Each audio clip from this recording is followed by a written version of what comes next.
আমি যখন প্রথম রক্ত দিতে যাই তখন একটু ভয় ভয় লাগছিল।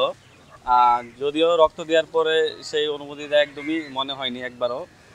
যখন থেকে আমি ইয়াতে রক্ত দেওয়ার জন্য প্রস্তুত হই তখন রক্ত দেওয়ার পরে আমার ওই ভয়টা কখনোই কাজ করে নাই, বা আমি এরপরে উদ্বুদ্ধ হই যে আমি আগামীবারও রক্ত দিব যদি কারো প্রয়োজন হয়।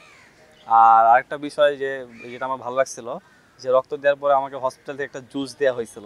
তো সেই জুসটা খুবই মানে আমার মজার ছিল আর কি। ব্যাপারটা আমার কাছে মজার লাগছিল। তো এটাই আমি সবাইকে বলবো, আপনারা রক্ত দেন। রক্ত আপনার আপনার রক্ত দিয়ে বেঁচে যেতে পারে আর একটু জীবন। আর রক্ত দেওয়ার মাধ্যমে ভয়ের কিছু নেই। এটা একদমই খুবই নর্মাল একটা বিষয়।